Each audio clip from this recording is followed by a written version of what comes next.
Good morning to everyone who is joining us. We're just going to give it a few minutes before we begin.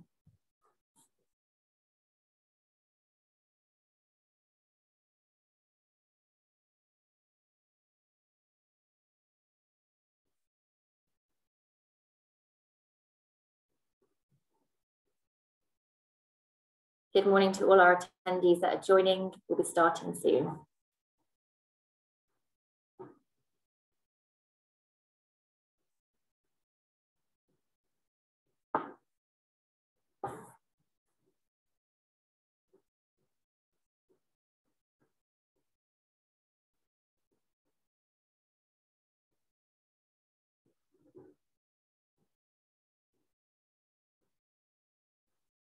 Just going to give it one more minute while we wait for all the attendees to join.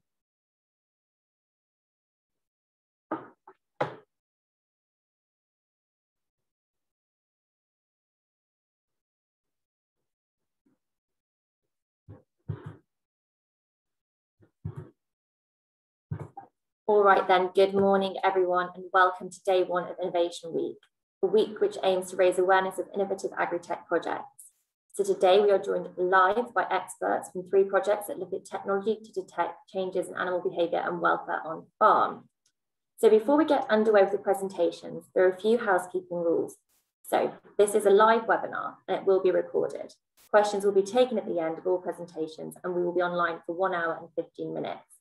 Please interact with us in the chat, let us know where you're from and the company you're representing. Questions can be asked throughout the presentation on the questions function on your Zoom panel, but they will all be taken at the end of the session. Innovation Week is supported by LEYTON, whose expert team work in close partnership with thousands of businesses each year to maximise the financial benefit they receive from R&D credits, grants and other innovation funding schemes. So up first to set the scene, we're delighted to be joined by Agri-EPI CEO Dave Ross. Dave is a trained engineer with 26 years experience of agri-technology in both the cropping and livestocking sectors, encompassing a broad range of technology areas. He has been involved in the R&D of a number of novel and patented developments across the agricultural production sectors. Some of these have been fully commercialised and he's assisted with spin-out and new company formations. So I'm delighted to hand over to Dave now.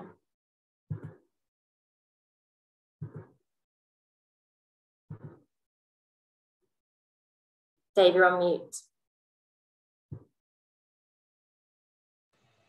I did promise myself I wouldn't succumb to that one this morning, but I have already. I do apologise. Welcome everybody to the first in the series of our seminars in Innovation Week. This one is really interesting from a personal point of view because I've had a personal history in developing some products and technologies in this area. So this one is looking at technologies to detect changes in animal behaviour and welfare. Now to set the scene, just to give a little bit of context, welfare is becoming increasingly important, an area, a topic in farm livestock. And welfare can be measured in some ways by interpretation of behavioural metrics that you'll hear from our expert speakers later on. And also there's an interrelationship between behaviour, which can inform on things like health status of livestock as well. Now, as I mentioned, animal welfare has moved up the agenda, especially in a post-Brexit world. And this is exemplified by the UK government announcing 2 weeks ago a new action plan for animal welfare. And also in tandem with that, in mid-May, there was a bill presented to Parliament, which was the new Animal Sentience Bill, and that recognises formally animals, including farm livestock, as sentient in law. Now, as some of the areas associated with that bill, the areas that are being looked at in more detail are improved welfare during transport, improving welfare of intensive farm livestock, and also incentivising farmers to improve their own farm animal welfare. So there's a lot of interest in this space, and there will be a lot of activity going forward, I think, in the UK community in this space. Now, just moving on to the technology side, there are a number of sort of broad categories for monitoring livestock. And I broadly categorize them into wearables and fixed, fairly loose definitions.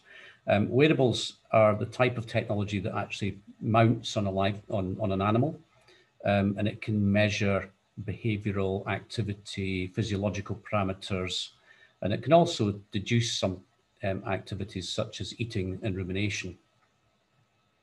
Remote monitoring can be imaging, sonic, olfactory, range of other sensor technologies, and fixed, in my definition at least, usually means measurement at a convenient location, such as a pen location, at a feed or a drink point, or in thoroughfares.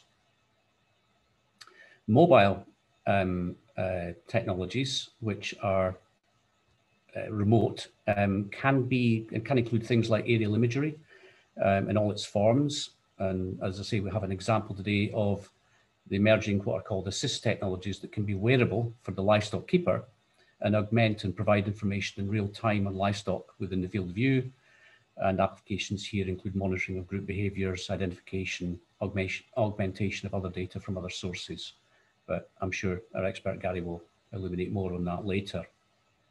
And finally, I wanted to say, if I can move to the next slide, Annabelle, I wanted to say a little bit about the integrated future in monitoring technologies. Now, one of the challenges of having different technologies is bringing that together and analysing it and getting more value out of it, out of the synergy. But one of the great unlockers of that is the communication infrastructure, which unlocks that potential. So I am looking forward to this technology being developed. And one of the interesting areas is the UK government's announcement of something called Project Gigabit, which is an incentivization program to get across the UK with high bandwidth capacity as far as possible. Now, in remote rural businesses, such as those which are associated with livestock production, sometimes it's much more difficult to access and get high bandwidth communication. So a whole range of different opportunities may unfold from inventive mechanisms such as 5G technology, etc., to allow access to higher bandwidth communication at those premises. So I think that communication part is a future component that may unlock more benefit and value. So that was my quick introduction, Annabelle. Just to say a few words, I would like to possibly hand back to yourself to introduce our technical expert speakers that will illuminate far more than I on this interesting topic. Thank you very much, Dave. So we are delighted to start the full presentations on the projects now. And we're going across to Dr. Chris Cormack, Managing Director of Quant Foundry Limited, for a presentation on the SmARTview project. So Dr. Chris Cormack is co-founder and Managing Director of Quant Foundry, a company involved in building innovative solutions to help mitigate the impacts of climate risks. Chris is head of the quantitative scientists and runs a research team for climate change modelling, the artificial intelligence teams that have built the financial climate model and the artificial intelligence models for agriculture and finance. Chris, we can see your screen. Over to you. Thank you very much, Annabelle, and thank you very much, Dave, for hosting the session, and thanks to the attendees. So yeah, so it's not actually the SmARTview; it's the ABA project, or for those that have just watched the Eurovision contest, or ABBA, if we add the bovine element to it. So this is a collaboration with ourselves and the University of Bristol, and of course Agri-EPI, and it's a team that we pulled together last year, marrying the expertise from the Bristol Vets team and behavioural scientists team, and obviously the excellent facilities at Agri-EPI at the Southwest Dairy Centre, headed up by Duncan and his support team there. And we've leveraged our expertise in AI from our links across finance and obviously across academia. So we're working together with our partners in academia. So there's a team across the West Country called AIMLEC, and also there's a team in the southeast of Britain called DISNet, and they provide access to talent, expertise, and they've helped us not only build the proof of concept, but also provided some insights as well. So what is the ABA project all about in a nutshell? So the ABA project is essentially a set of sort of fixed low-cost monitoring solutions for dairy herds. And the idea is to be able to identify a whole range of specific behaviors, and I'll get into the details in a bit, but essentially using low-cost off-the-shelf technology that's easily accessible and doesn't require complex manufacturing process or installation processes. And then that's married with our innovative AI, and the AI can be deployed on the edge for those remote locations as they are now, an anticipation of future networks going forward, but obviously married to the cloud. And in a nutshell, the idea is to identify these anomalous behaviors, and they can be or effective behaviors. So that could range from indications of pain, for example, lameness or other indications of pain, but also identify other physiological behaviors. So for example, bullying. And all of these obviously have an impact to productivity and the effectiveness of running of the farm. And the idea is to build some ideas around, can fixed installations replace some of the more complex and time-consuming sort of fixed sensor solutions? So that's everything in a nutshell. I'll kind of give you some motivation and where we're going with this challenge. So, and I think we've touched a little bit on some of the incentivizations in terms of animal welfare, and that will always stand, and that's obviously a key to what we're doing. But one of the main motivators has been the impact of climate change and the economic impacts of climate change. So farmers, more than anyone else, are probably closer to this than many people around the world, effectively. So they have a very deep understanding of implications of physical risks, whether that's a spring drought or excessive rainfall or changing weather patterns. And obviously, there's this concept of so-called transition risks, and transition risks are effectively manifest themselves in what do I need to spend on to make my dairy herd more cost effective or reduce my greenhouse gas emissions. And transition risks are linked to the ability of a farmer to effectively spend their capital on improving, whether that's productivity, improving sources of energy for the cattle, or treatment of manure, and obviously behavioural aspect becomes very important. Veterinary costs, transport costs, as well as the actual treatment, never mind the reduction in productivity, have an impact. And we know over the next 30 years and beyond that the weather patterns are going to shift and productivity patterns are going to shift for the land and obviously for the cattle. And so understanding where to spend that money in light of the new pressures, for example, carbon taxation, that is likely to come on board in the next couple of years around the world for all products, it's going to impact farmers significantly. And to understand the economics of that, which is something that we do in the other part of our company, is obviously important. We're marrying the two principles together. So in terms of the challenge for farmers, we have a set of drivers that we know that are illness, whether that's mastitis, lameness, other gastrointestinal diseases, that potentially there are indications in their behavior that manifest themselves through visual information. Clearly, implications of things like carbon tax are going to change the economics and the viability of certain solutions to enable, improve productivity or, actually improve auditing and visibility of the process on the farm as well. Obviously, all this comes with a burden of data collection and processing, which maybe not the current farmer's, strength. And, there's a set of skills, a set of understanding, and a way of making this accessible to everybody to enable farmers to make better decisions and to have better oversight. And so one of the questions is, how can a farmer improve that process? How can they improve the engagement with technology? How can they make technology a partner in that process without it becoming the be-all and end-all, and to help and improve productivity, efficiency, focus of time? So these are the goals of the ABA project, essentially, is to devise a set of fairly low-cost solutions that can augment current solutions, but potentially may be able to replace other more complex solutions or solutions that are not viable if, say, internet connectivity is poor.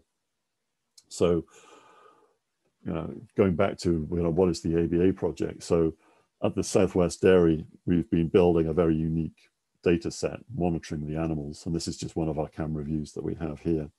And the idea is to look at sort of real world environments, not just a sort of contrived view, although contrived views are useful, but to enable the animals to get on with what they need to do with very little interference, and to obtain a data set, first of all, from different aspects in real world conditions with, all the things that go on in a dairy parlour, for example, the occlusions from whether it's building infrastructure or whatever. And then to start looking behavioural patterns. And the Bristol veterinary team have provided a list of very specific indicators. And, for example, lameness is probably very intuitive to many people, indicators of pain, whether that's the arched back or very specific gait or head movements. But also there are other indicators as well. So it's not necessarily all about finding pain. There are behavioral aspects that can be identified and processed using AI at say, different resolution scales. And the proof of concept, or the feasibility study that we're engaging with the Agri-EPI Centre, is all about collecting, identifying, and then processing that information and arriving at a set of behavioral aspects that are, first of all, relevant from a farming perspective. And relevant mean, how can I make a big impact by identification, and how can I make that impact and reduce my burden in terms of the staff overhead, and enable an improved understanding of processes on the farm as well. So it goes beyond, a little bit beyond animal welfare, although that is at the core, but it's looking at a wider view and looking at behavioral aspects across the whole farm, whether that's the farmer's behavior and the animal's behavior. And all of this is linked to economics, ultimately. And the economics is changing, not just because the nature of current pricing, but carbon taxation is going to have a significant driver in terms of behavior, and actually embed a value of the climate within all the operations that everyone around the planet is going to be engaged in. And so the idea is to look, to identify, but also to make it relevant. That, there's one thing to say behavior is important, and animal welfare is important, and crucially it is. But at the end of the day, this is a business. With the removal of farm subsidies, the types of solutions and the engagement and the capital investment that needs to be directed by farmers and potentially within the public sector need to demonstrate that any solution that is deployed on the farm is viable. So in terms of what we are doing, and that's just an example of some of the basic AI we have more advanced AI, but I don't want to really reveal the IP just yet. So at the moment, we're very much at the feasibility study. Can we determine that the behavioral analytics is viable? Can we understand, based on the dynamics of the animal, of what it's doing, at what point can we improve the economic engagement with, say, treatment, and what are the implications of that? And so essentially where we're at is this feasibility study of building this detailed view of what behaviors are easy to translate into something that's tangible for the farmer to use, but then what are the future behaviors and what other data can we then leverage to look at certain other factors, more complex diseases that traditional monitoring technology cannot pick up. And then this is leading into the industrial research component of where we want to go and drive the investment. So in terms of, so the concept is essentially to go and understand if this technology is effective, and we have a reason to believe it will be, what are the economics? And we've done a little bit of economic research already, and we've identified that obviously clearly earlier intervention with continuous monitoring will clearly enable a significant improvement in terms of productivity overall. And based on our target pricing, based on our business model, it will pay for itself. So one of the things that's not factored in at the moment in the economics is the current implied level of carbon tax that is out there, that other industries are benchmarking themselves on.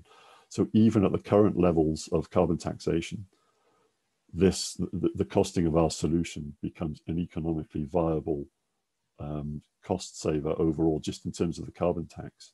And then the implications in terms of the demand of milk relative to those peer groups that don't have this lower cost technology also provides further incentive for a farmer to engage in mitigating impacts not only to climate change, improving animal welfare, and obviously engaging and improving the productivity of the herds people. And so all of these components from the research we've done, both in terms of the economic research and the behavioral research, indicate that this solution is basically going to target is basically ideal for farmers to target in early stages of greenhouse gas mitigation, and also improves productivity, but obviously meets the objectives going forward of improved animal welfare and understanding of the quality of life, and obviously the information that can be provided throughout the chain from from the buyers down to obviously the customers. All right, thank you very much. Thank you very much, Chris. That's great. Okay, so now we're going to go across to Gary McCartan, who is an award-winning game developer and one of the founders of Pocket Size Hands. At Pocket Size Hands, they're a team of passionate, talented, and dedicated people that loves making games and creative experiences. They work with a number of different partners, big and small, from Warner Media to Cambridge University. Gary completed his computer games technology course at Aberdeen University, and it was there he co-founded Pocket Size Hands. He has a keen interest in using games tech to create experiences in other sectors such as architecture and now dairy farming. He said he's excited to be helping out with the challenge of bringing AR solutions to the agriculture sector. Gary, we can see your screen. Over to you. Hi everyone and welcome. I am Gary. I'm the Managing Director of Pocket Sized Hands, and we are a small video games company based in sunny Dundee. And we absolutely love making games. And this talk is going to be a little bit more about the technical side of things and the challenges that we face when trying to implement some of these technologies in a commercial setting. But first, you might be asking to yourself, like, what does a game company have to do with dairy farming? And I often laugh to myself, thinking the exact same thing. But one of our passions is exploring how games and how games technology can be used in other sectors to make work processes easier and more enjoyable for the end user. And we were approached by Aberdeen University to join them, Agri-EPI and vet partners on this journey exploring how games tech can be used on cows. So we needed a problem to solve, and it surprised me that within dairy farming, data flows are often completely disconnected, which can make it difficult to get a good understanding of the bigger picture within a farm. This valuable dairy cow data is often held in siloed software, meaning that livestock keepers, vets, and other users cannot just readily access, integrate, or interpret some of the data that's being presented. Typically, when someone examines a cow, they have to revert the farm office to access its records. Couple this with the fact that the data is stored in these different software packages, it can cause a logistic nightmare, even if you're used to the process. So what is the problem that we're trying to solve? Inherently, we have these three issues that we need to address: the disconnected data, access to the data, and understanding the bigger picture. With this problem in mind, we've set ourselves a number of objectives and how we can tackle these issues. So we need to integrate the multiple data streams. We want to allow for an almost instant access to this real-time data. And we're going to provide the tools that support these objectives and transform dairy production with precise dairy data. Sounds easy, right? So here's our elevator pitch. SmARTview provides an integrated visualization of multiple data streams in real time and at the place of examining the animal. Using the power of artificial intelligence, we unite and integrate dairy cow production and health data into an easy to understand process that empowers data-driven decision making. I think we might be missing a few buzzwords there, but I think it's good enough. So how do we as game designers fit in with this? As game designers, we look for convenience. It's one of our biggest strengths when being part of a project like SmARTview. If we create a game that just isn't fun to play, players just simply won't play the games that we make. And we take this similar approach to software design. Easy to understand, fun, or engaging. It has to hit at least one of these 3 points for us to consider our designs a success. And if we hit all 3, we know that we've done a really good job. And when conducting research into this project, I looked at some of the existing software to see what it does well and what it doesn't do well. The core software used, Dairy Plan, looks about 15 years old, meaning that it's using some of those older design practices and might not take into consideration some of the bigger data sets that we need to be looking at in modern day farming. And one of my biggest pet peeves is that some of the farmers still even record things on paper. Paper is the worst place to store data if you need fast, instant access to real-time data. If I have a stack of papers with dairy cow data on it, I have to look through those papers, find exactly what I want, and do it all by hand. If this was digital, I just simply type it into a search bar and it comes up within seconds. It also makes it one of the easiest places to automate this process. But giving the software the benefit of the doubt, there are still aspects that are pretty readable and easy to understand, but you might have to go through a bit of a learning process to understand these aspects. So in terms of our key performance indicators, it hits some of the points, but just not consistently. As a game designer, it's important for us to make the software easy to pick up and use no matter what your experience is with it. The onboarding should be simple and intuitive, and anyone should be able to pick up the product for the first time within minutes and be comfortable using it. But our biggest role as game developers is to helping to implement a bit of technology that can do something really cool and really interesting. Our vision is that you'll be able to wear a device like the HOLOLENS, simply look at a cow, and the device will recognize the animal and pull up data unique to the cow and display it in an easy to understand format. You'll be able to wear a HOLOLENS out in the field and use it as a tool to help you diagnose anything wrong with your cow or anything right with your cow. In other sense, you'll be like Iron Man, but just with cows. For this, we have our 3 technical goals to achieve this. To create a machine learning algorithm that can help us identify individual cows. To create an AR interface using the HOLOLENS that pulls together cow data with the cow identified. And to create that single data stream. Sounds easy, right? So each of these technical goals comes with their own challenges. And let's take a look at how we'll use machine learning first to create an algorithm to help us identify and recognize individual cows. In its simplest view of this process is that an image is sent to our machine learning model, and within that image, we'll be able to recognize if there is a cow and exactly which cow it is. To create this platform, we need to train the machine learning model. And training involves providing it with what's called training data, and in our case, essentially a collection of cow images. The training data, the cow images, also contains the correct answer or output. So yes, this is a cow, and yes, this cow is Betsy. The learning algorithm finds patterns within the image and will output a machine learning model that we can use to help identify cows from other images.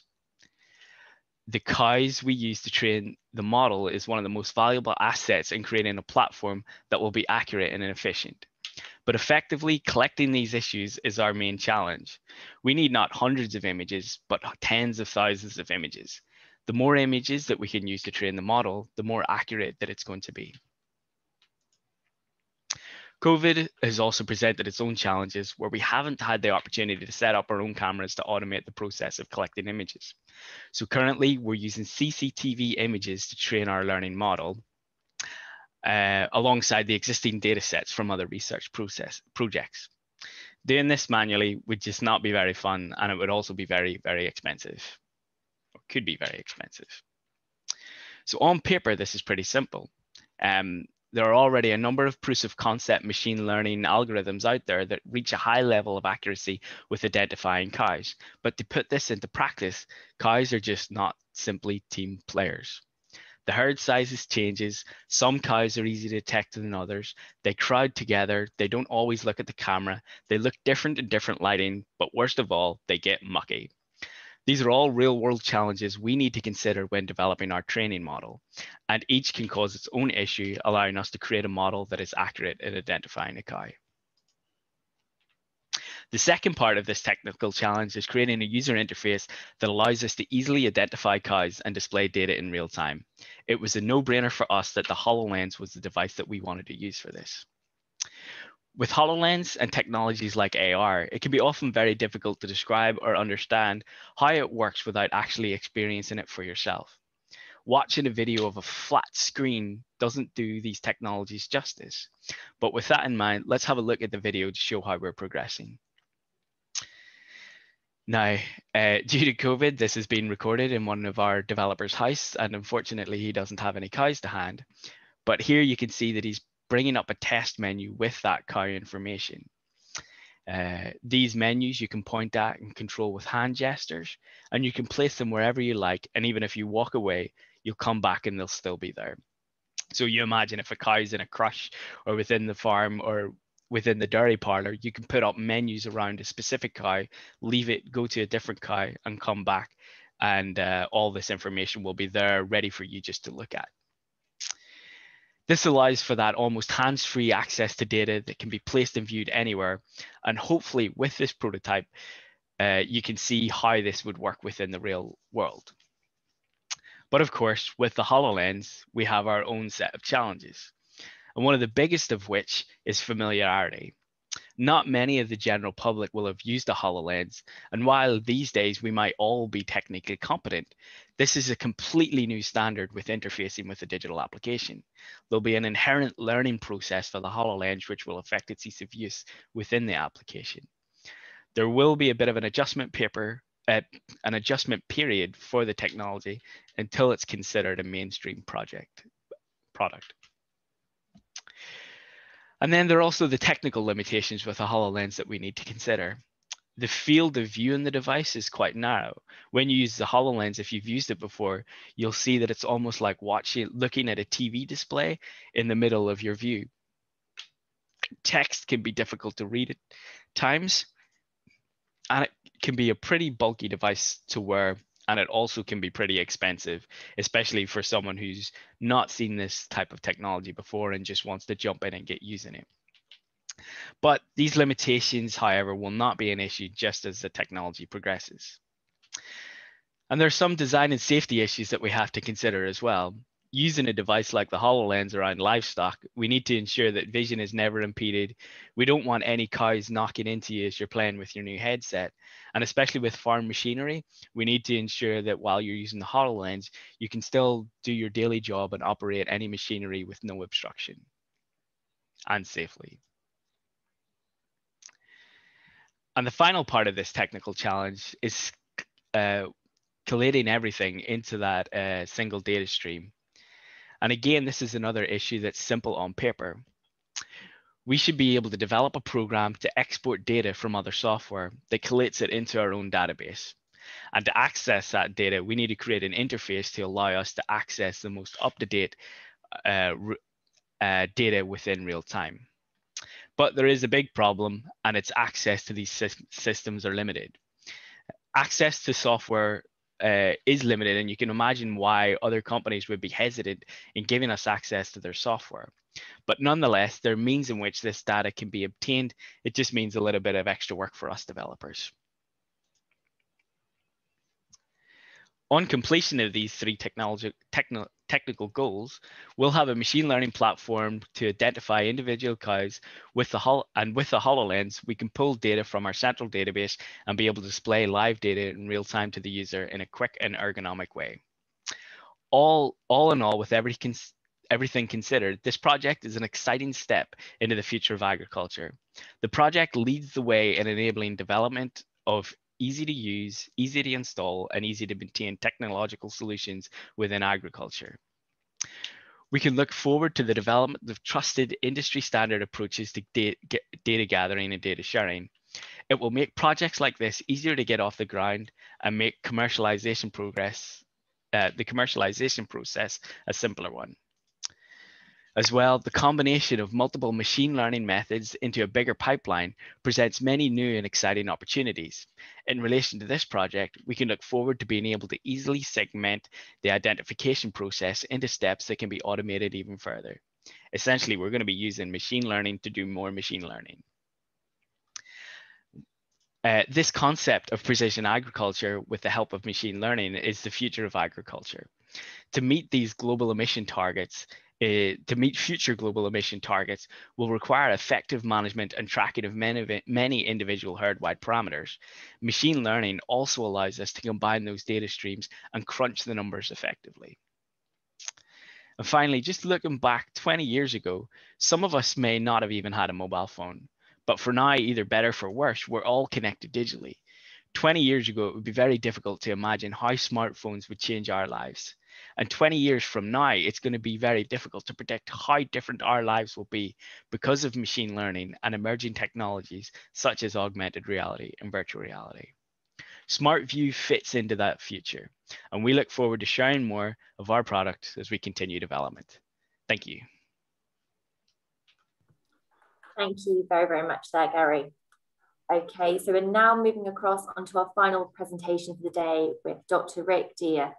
So Rick is a behavioural scientist using behaviour as a measure of animal welfare, but also to understand and solve welfare problems which result from behaviour in farm animals.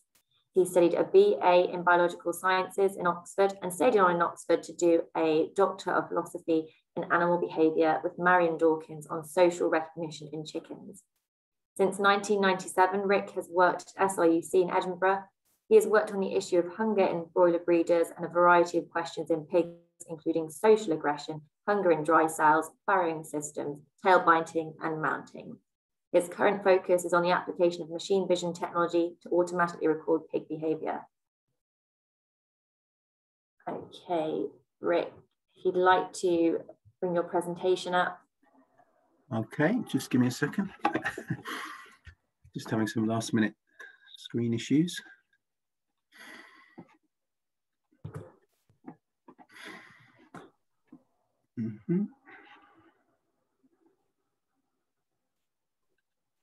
That should be good. Can you see that? You can see that. Thank you, Rick.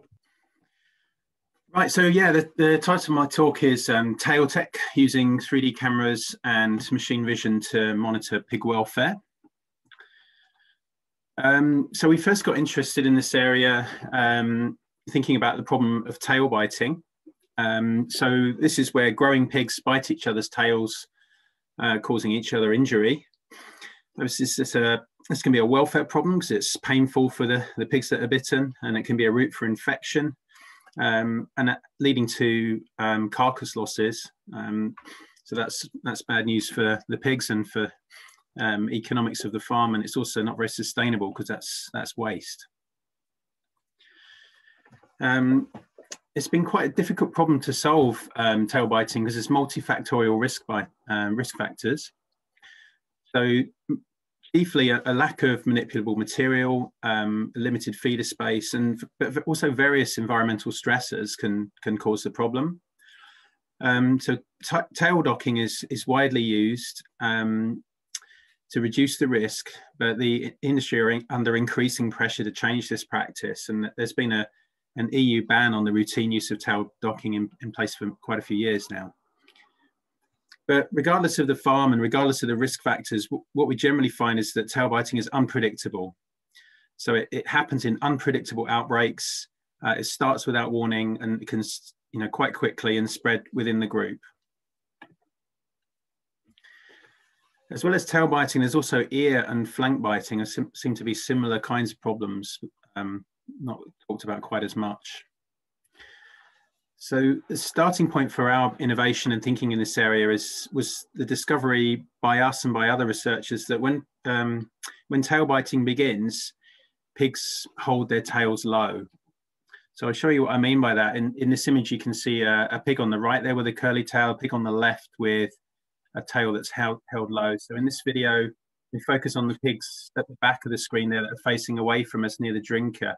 They've got their tails down, tucked against the body, whereas the pigs on the extreme left and extreme right of the image there have got their tails sort of up and curly. So that's what I'm talking about when I'm talking about low tail posture. So we started off with a project called 3D Tails project, which was a kind of proof of concept in this area. And based on this idea around detecting tail posture, I approached a Scottish company called Innovate Technology Limited, who already had cameras above pig pens in order to weigh pigs. And we developed machine vision software that was capable of also measuring the tail posture of pigs. So that was their role in this project, was to develop this machine vision algorithm to add that to the detection that they already had, which could find pigs and weigh them based on their volume. And we validated that in the project to show that it was around 75% accurate compared to the human eye gold standard, which was pretty good. In that particular study, we had undocked pigs in a research farm experiment. So it was under relatively high tail biting risk. So 15 of the 23 groups had outbreaks, and then we immediately intervened to stop the outbreak from getting any worse. And in that project, we found that our 3D measurement of low tails did indeed increase in the run up to tail biting outbreaks. And so what this graph shows is this 15 outbreak pens on the project are shown with different colored lines. So this is raw data. And you're seeing the daily proportion of low tails measured by our 3D camera system. And then on the x-axis, the days relative to a tail biting outbreak. So you can see it's that it increases up to day 0 and then declines as we intervene to stop the outbreak. Around this time, we were thinking that around the meaning of pigtails. So we've shown there that low tails can be affected by tail biting, and we were thinking of tails as being a protective posture. But other research groups were saying that tail posture could be affected more generally by welfare. And I guess our data were consistent with either of those ideas, because definitely the worst welfare problem that these pigs in that experiment were having was tail biting, because we kind of set it up like that. So we were quite excited by these proof of concept findings, and on the back of that we won another project called TailTech, and that was to develop a prototype early warning system for tail biting and pig welfare based on tail posture detection. We wanted to test the tail biting tail posture relationship in a real world commercial farm conditions, which would include pigs with docked tails, but also include pigs where there wasn't a lot of tail biting going on, because most farmers try to avoid it and try to manage their farm to reduce the problem.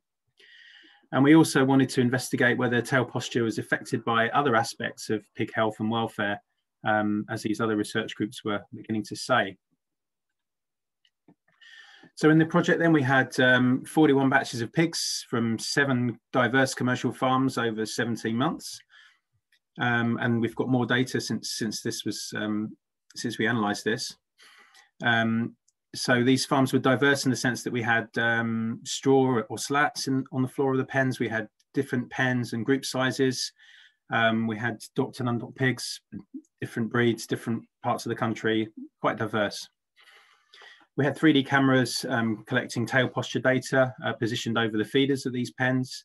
They also measured weight. And we made farm visits every 2 weeks to score injuries to tails, but also to ears and flanks, recording the severity, freshness, and also loss of tail length. But we also scored lameness and eye discharge. So other things that could be impacting on the pig's welfare and health. This slide shows, and this graph shows the what we would see in a sort of typical healthy group of pigs. So the pigs with low tails are shown in red, and mid posture tails 1 to 45 degrees in yellow, and high or curly tails in green. So we typically see there are some pigs with all the different tail postures, and then over the days of a batch, over time, it stays reasonably consistent over time, or there might be a slight decline with an increase in the high tail posture and a reduction in lows over time. In contrast, this is the sort of thing that you might see in a tail biting batch. So you can see start off reasonably level, and then there's a bit of a spike in low tails and a reduction in high tails early on, but also more variability across the batch. So we know that this spike early on was associated with a tail biting outbreak based on our scoring. So that's just a couple of typical batches from that data set, but when we look at the results more fully across the piece, then under commercial conditions with docked and undocked pigs, we see that the low tails and reducing high tails is still associated with tail biting injury. Actually, these tail grafts are also more affected actually than more strongly associated with other aspects of poor health and welfare. So things like lameness and ear injury also caused low tails to increase. And we also saw some more sort of puzzling things, that such as that high tails would increase with some of these problems like flank biting and eye discharge. So earlier I was talking about the meaning of tails. So do tails mean tail biting? Do tails mean poor welfare? It seems like they possibly don't mean either, because it's, I mean that low tails don't always mean poor welfare. Sometimes high tails could mean that there was a problem going on. It seems that what we think is going on then is summarized by this slide. So here's Leo Tolstoy, and in his book, Anna Karenina, it opens with the statement, all happy families are alike, each unhappy family is unhappy in its own way. So what I mean by this is that healthy, normal batches of pigs, like the first graph I showed you, they show a consistent pattern of tails. So it's kind of smooth over time, doesn't vary much over the days. And that deviations from that pattern of normal expectation can result from various forms of injury and ill health, including tail biting, but also including things like lameness and ear biting. So we think that the basis for a warning system for farmers based on these findings is that we want to try and identify deviation from the normal pattern of tails. So we've been developing this into a farmer web portal, which looks like this, and you can access this from any web connected device, of course. So we have a sort of a traffic light here right at the top to indicate whether we're getting good image counts back from the cameras, or whether there's some sort of technical problem with the equipment that needs to be checked before you can trust the data. And again, we have a sort of image count that the farmers can see how well the cameras are working. We've also got graphs of the tail posture on the front screen there, and also of growth. So we've got average daily gain over the last 3 days. And the farmers, you see on this on the left-hand side, you've got charts as farmers can click through and get more detailed information, which I'll show you on the next couple of slides. But I forgot to say there's also an event logger where the farmers can let us know about important events, such as, okay, that's a new group of pigs going into that pen now, or that's the end of that batch. So that helps us to try and define when we need to try and set baselines and do the analysis in a certain way. So they can click through and they can see the tail graphs like this, or furthermore, they can click through and see a growth chart. So whatever detail they want, they can see. We're making these kind of graphs available as well to the vets and advisors that farmers rely on to try and improve their understanding of the data as well. So to summarize where we're going with that, with all of this, and we think that the instability in tail posture, variation in tail posture, suggests some sort of disruption to health and welfare, and the farmer should go and check that pen and try and work out what's going wrong. So we've developed this into a prototype warning system, which adds functionality to the cameras which we already had on pig farms, which were being used for pig weight and growth monitoring, to help farmers to hit the targets set by the slaughterhouse in terms of providing this sort of on-spec pig. And in future, we think there's more that you can do with these sorts of cameras. For example, monitoring feeder use and occupancy to check that the pigs are actually regularly feeding and using the whole of the feeder space allowed to them. But we also think that changes in behaviour or activity, or the way that the pigs are spending their time in different areas of their pen, could be used to indicate ill health. And also there's an opportunity here to integrate this camera data with other sensors that could provide even more information about what's happening on the farm. That is the end of my talk, but I should thank my many collaborators on the TailTech project. We had, of course, Innovate Technology, agritech SME, who developed the camera technology for us, and engineering input from Richie. Many partners throughout the pig supply chain, vets, breeding company, supermarket, and nutrition company, and pig processors. And Agri-EPI's input on project management knowledge exchange side, and of course our funders, Innovate UK, BBSLC, and the Scottish Government. And thanks to all the project staff and all of the commercial farms that allowed us to have access and worked so well with us. Thank you for your attention. Thank you very, very much, Rick. That's brilliant. Okay, so we're going to go into the questions now. So if all the presenters can bring their videos back on, and we will start to go through some of the questions that have come in throughout the session. Okay, so I'm going to start with a first question, which is, what are the options for monitoring animal welfare in grazing ruminants? So I'm going to open that one up first. Anyone got any thoughts on that question? Do you mean in the field? Yes. Yeah, I mean, it's difficult to get the cameras out in the field, isn't it? It's, yeah, our focus has been on pigs. I mean, the challenges are different across the sectors. Maybe it's one for Chris. He's the ruminant guy here. A ruminant guy, yeah, okay.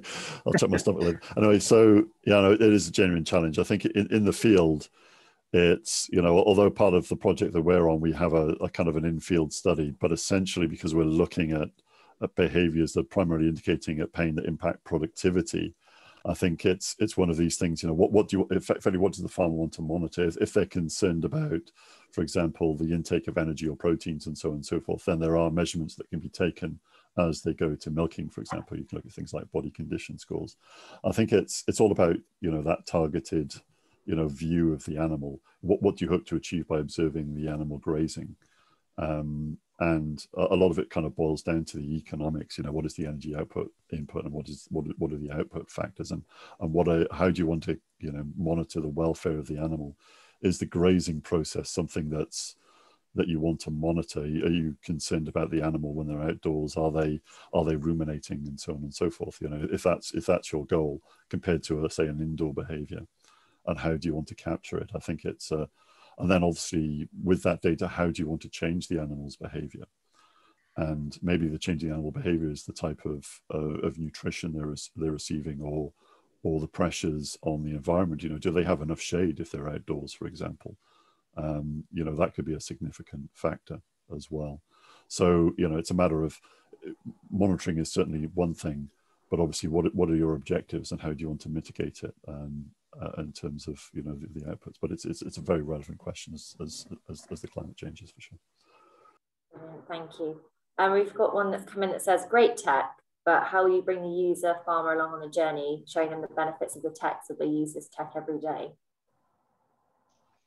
So I go back to, like, in my slides, I talked about the uptake on getting people to use this, and the blockers that might be in place, because this tech is quite new and quite exciting in some ways. So we obviously are doing the normal spiel of having focus groups along the way with some of our vet partners. But as well as that, we're taking a stepping stone approach. So within the software that we're creating, we also have a mobile phone version. So a phone version that you can just pick up your phone and have that instant access to the data, much in the same way that you would have the visual access to the data within the HoloLens. So it acts as a lesser barrier of entry, so that we can just allow people to start this straight away without having to use something like the HOLOLENS. But as the HOLOLENS gets introduced when uptake of these devices becomes more prevalent within the market, then that's when we can start to introduce this other side of this tech, which is essentially allowing these TV displays that can be placed anywhere in the world for the cost of one headset. Yeah, I mean, in the case of our project, we found that one of the really useful things was having a company of vets involved, and also animal feed company. It might sound strange, but I think a lot of these farmers are sort of some of the people that they talk to the most, who are on the farms the most, are those sort of trusted advisors that they already have a business relationship with. So working with those kinds of companies, we were able to sort of recruit farms because they already knew people, and also then work with those farmers. And it almost provides an intermediary where, you know, if you persuade the vet that there's some value in the technology, some useful information to have there. And so the vets are also looking at the data and saying, well, let's look at this data together and interpret it together with the farmer. That seemed to really work for us. But yeah, there's no doubt that it's there's a certain mindset required to take on these kinds of challenges. We also found that it's been the larger companies and more integrated companies who are sort of willing to take a punt on this kind of tech and try it out on like some of the farms within a larger group as a potential, you know, test bed for them. So that's been our experience, is sort of types of customers that we've have been more interested to get started.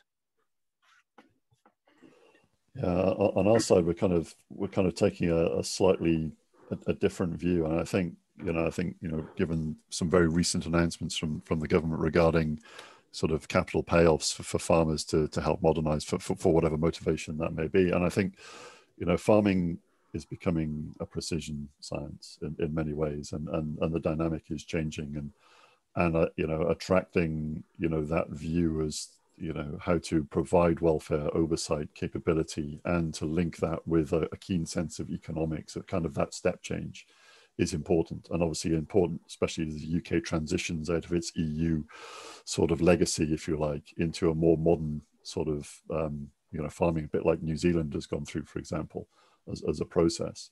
And, you know, our principles, you know, our core principles are driven through that economics, making it viable, but also making the information we provide user-friendly and useful to help, in a way, help nudge farmers a little bit, to help them change their behavior as well. Because obviously, you know, it's one thing to have the tech, but obviously to utilize the tech is an important thing. And to understand that at the end of the day, if you're economically going to benefit from this process and the animal benefits from this process, these are all good things to achieve and good objectives to obtain, and to make it easy. You know, we're not throwing, you know, AI at farmers. We're providing a solution to enable them to become more effective in their business, you know, providing those sustainability metrics throughout the whole supply chain. Brilliant, thank you all. So this is a question that's come in for Rick. So what is the value to the UK industry of reducing tail biting? Is this scalable globally? Yeah, we did do some numbers on that, which I can't immediately remember right now. But yeah, I mean, certainly tail biting is a challenge for the whole industry globally, really, in terms of everywhere that's got indoor farms. I mean, there's hardly anywhere where there's not some tail docking. So I mean, Finland and Sweden have fully banned tail docking.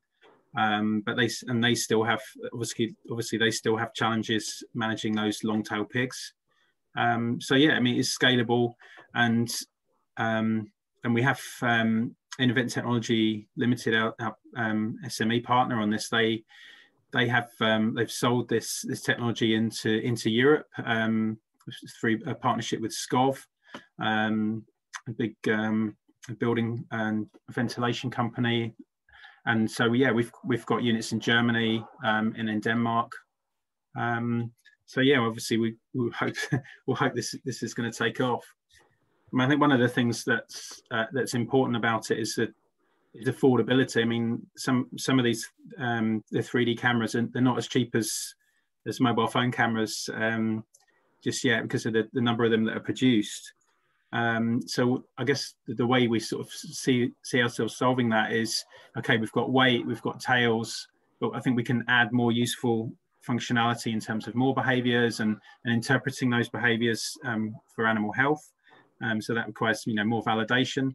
But the more functionality that we add to the system, that then makes the camera more affordable.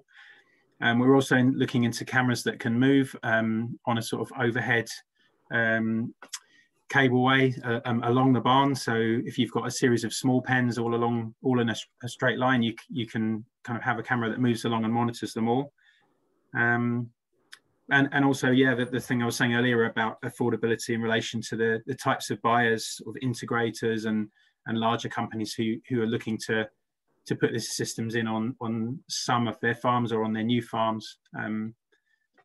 Yeah, to answer the question, I forgot the question. Yeah, that's great. Thank you, Rick. We've got something that's coming from Gary as well. So how can augmented reality or machine learning benefit other areas of farming? Yeah, so it's much in the same way that it can help to automate some of the processes that might be out there. This technology can be transferred onto different data sets, different animals, different types of livestock. And you know, the more digitally accepting that we become, the easier it will make our lives. Like it's the same with when I see AR and VR being the big next industry boom. It's much like when personal computers became into the mix within farming. We're going to see huge changes, and there's going to be loads of things that we can't predict as well that come through as the tech just gets smarter and more widely used. So it's a pretty exciting time to be in this space, looking at the potentials of what this type of tech could be used for. So I didn't really answer the question. I just sort of like ran around saying how cool the tech was, but. That's good. That's good. Thank you. Just going to try and squeeze in a few more questions as well. So one for Chris. So are there transferable learnings from finance risk sector for generating risk decision support for livestock keepers from complex data? There are, yeah. And I think for those that, probably I imagine most of the audience are not familiar with the complexities of risk management in finance. So despite what happened a decade ago, you know, financial institutions manage basically every risk in the world that kind of manifests itself through money. And one of our drivers, one of our core pieces of intellectual property, if you like, is our climate change risk measurement solutions of understanding the economics of investment choices for climate change. And, you know, those solutions are primarily driven towards, say, the large corporates, but also to the SME space, which is obviously primarily where most of the farms are. And, you know, some of the risks and how they measure the risks is something that has only just been actually developed.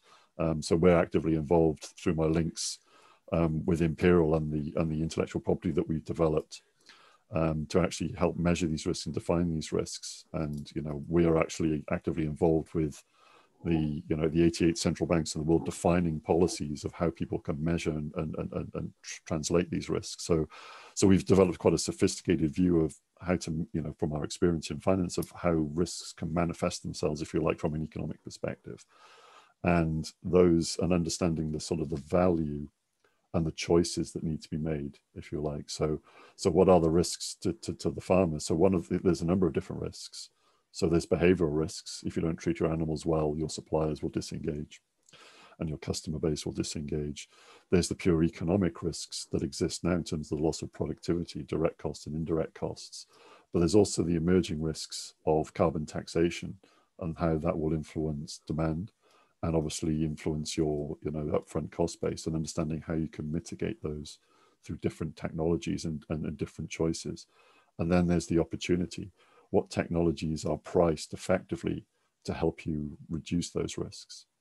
And that's, you know, where the solution that we developed comes in. It's a low-cost solution that really does have an impact on productivity and will reduce your greenhouse gas emissions footprint directly from the initial studies that we have.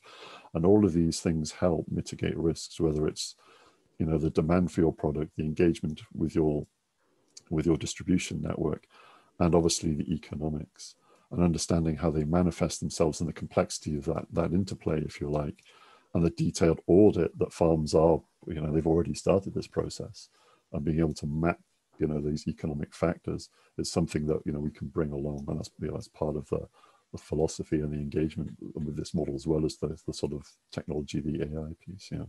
So it does give us a very good insight into, first of all, how the world is changing in terms of policy, but also the practical down-to-earth aspects of economic and business practice, if you like.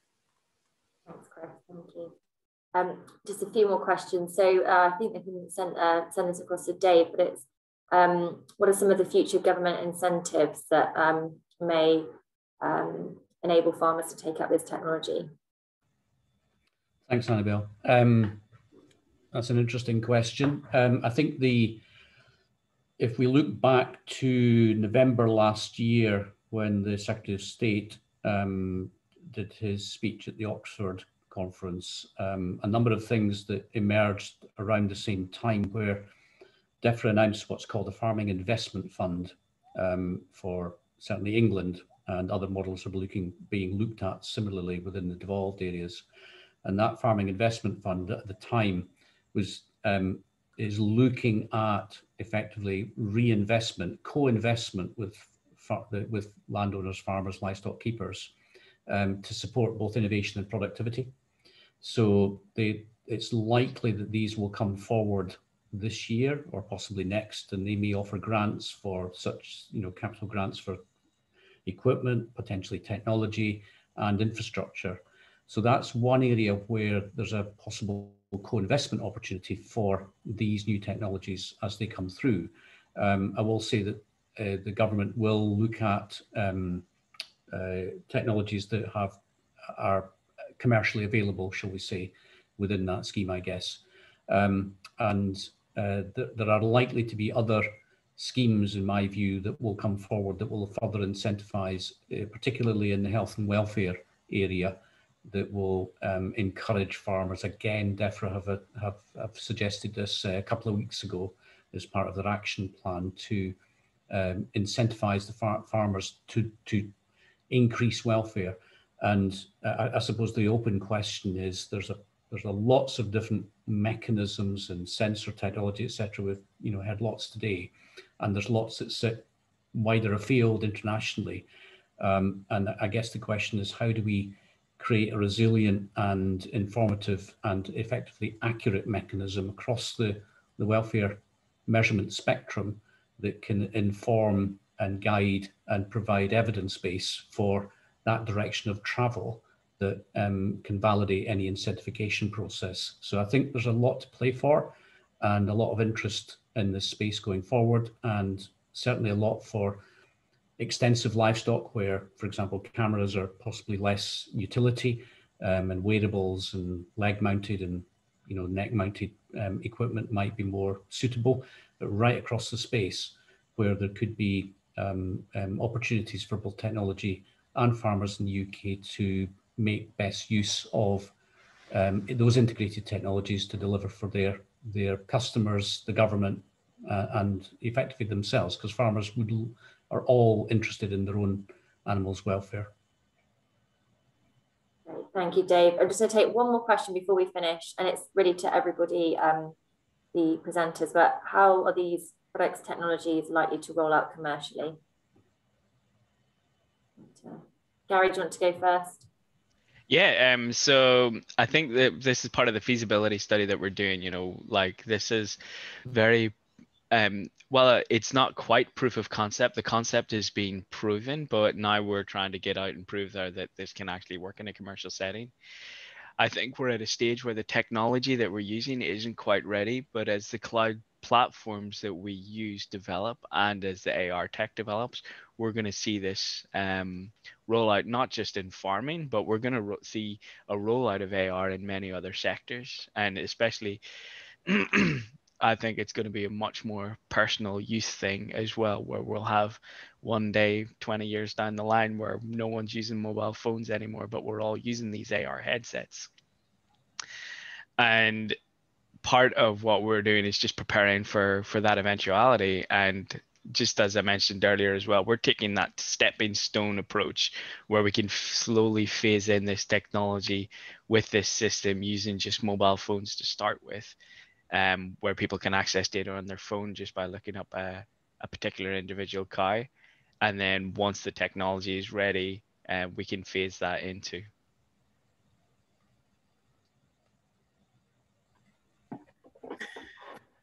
I think I've already talked a little bit about how we're commercializing it. If you want to buy one, then you talk to my collaborator at Innovate Technology Limited. They're at itlscotland.co.uk, I think. And yeah, they'll already sell you weight cameras, and now with this new added tail functionality. A lot of the farmers who were part of the project, TailTech project is coming to an end in about a month's time. A lot of the farmers are telling us they want to stay involved, keep on using the equipment. So it's great to have them involved, and we can keep on developing what it can do, and continuing to get good feedback from them about making it more user-friendly and hopefully sort of improve it as a commercial offering. Yeah, and finally for us, so in our space, we know that there's already a reasonable amount of competition, whether it's from on cattle sensor tech or even AI solutions that have been developed around the world as well. So part of our objectives are to build a system that's a little bit more generic than what is off the shelf. So the algorithms we've built are our own in-house algorithms, if you like. So there's an element of uniqueness and adaptability, and also looking for things beyond what the current sensor tech can achieve. So there are certain behavioral aspects relating to certain diseases that a lot of current sensor tech just don't pick up, but are very visually obvious. It's just that the AI hasn't been built, and also the sort of standard sort of monitoring technologies, even when they're using fixed cameras, look at very specific aspects and have a very limited broader application based on their current setup. So part of our innovations is to build that space of opportunities to add value for the farmer. Now, in terms of how we want to engage commercially, there's a number of different models, and I think I'm quite prepared to engage on a partnership basis with the right sort of distribution network from a business perspective, and obviously with investors to get us through to this next stage to leverage some of the insight that we've gained from our data set, and also how we can enhance what we have for all the other ideas that we have downstream that just don't have the time or the money at the moment from Innovate UK to pursue as part of the next stage sort of industrial component. Brilliant. Thank you all. We'll be closing the session now. So it's just up to me to wrap up the session, but thank you to our speakers and all the project partners that were involved in today. And it's been a really great session. The recording will be available online so you can share it further. But thanks to LEYTON for supporting this event, and any questions that you have or any connections you'd like to make, please email team@agriepicenter.com and we can connect you with the speakers and take it from there. So thank you very, very much, and I hope you have a great day. You can join us across the rest of the week. We have sessions going until Friday, which you can find online. Have a good day.